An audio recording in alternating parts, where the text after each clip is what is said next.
நம்ம ஊரில் செய்கிற தேங்காய் துவையலை தான் கேரளாவில் சம்மந்தின்னு சொல்கிறாங்க. என்ன அதில் ஒரு 2, 3 பொருள் வந்து சேர்த்து போட்டு அரைக்கிறாங்க.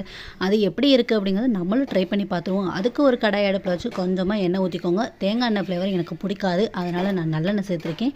இது வந்து தேங்காய் எண்ணெயில் தான் செய்யணும் அப்படின்னு சொல்லுவாங்க. அதனால் நீங்கள் வந்து தேங்காய் எண்ணெய் சேர்த்துக்கோங்க. எண்ணெய் காஞ்சதுக்கப்புறமா கொஞ்சமாக சின்ன வெங்காயம் வந்து சேர்த்துக்கோங்க. அதுதான் வந்து நல்லாயிருக்கும். உங்களுக்கு பச்சை வாசனை பிடிக்கும் அப்படின்னா இதெல்லாம் வதக்கவே தேவையில்ல, ஸ்ட்ரைட்டாக அம்மியில் வச்சு அரைச்சிருங்க.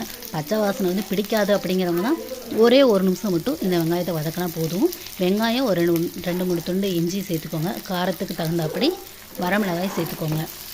இதெல்லாம் சேர்த்து நார்மலான நெருப்பை வச்சு ஒரு நிமிஷம் வந்துட்டு வதக்கி தனி எடுத்து வச்சுக்கோங்க. இதை வந்து அரைக்கும்போது வந்து தண்ணியே விடாமல் அரைக்கணும் அப்படின்னு சொல்லுவாங்க. அப்போ தான் வந்து அந்த ஒரு ஸ்ட்ரக்சர் வந்து நல்லாயிருக்கும். அதே மாதிரி இது வந்து திரியாக அரைக்கணும். ரொம்ப பேஸ்ட் கணக்கு வந்து அரைச்சிடாதீங்க. இப்போ அது ஜார் எடுத்து வச்சு கொஞ்சமாக புளி வந்து சேர்த்துக்கோங்க. தேவையான அளவு கல் உப்பு சேர்த்துக்கோங்க. அதுக்கப்புறம் நம்ம வதக்கி வச்சுருக்க ப்ராப்பர்ட்டிஸ் எல்லாம் அதில் தூக்கி போட்டுக்கோங்க. கொஞ்சமாக கருவேப்பிலை கொத்தும் சேர்த்துக்கோங்க. நான் வந்து ஒரு 2 கொத்து சேர்த்துருக்கேன், போதும். அதிகமாக இருந்தாலும் அதோட வாசனை வந்து இதோட ஃப்ளேவரை வந்து அடைக்கிறோம். அதனால் ஒரு 2 கொத்து மட்டும் சேர்த்துக்கோங்க. எல்லாத்தையும் சேர்த்துட்டு நம்ம துருவி வச்சுருக்க தேங்காயை வந்து சேர்த்துக்கோங்க. நல்லா இறுக்கி பிடிச்சா ஒரு கைப்பிடி அளவு வரும். அந்தளவுக்கு வந்து தேங்காய் தூள் வந்து நான் சேர்த்துருக்கேன்.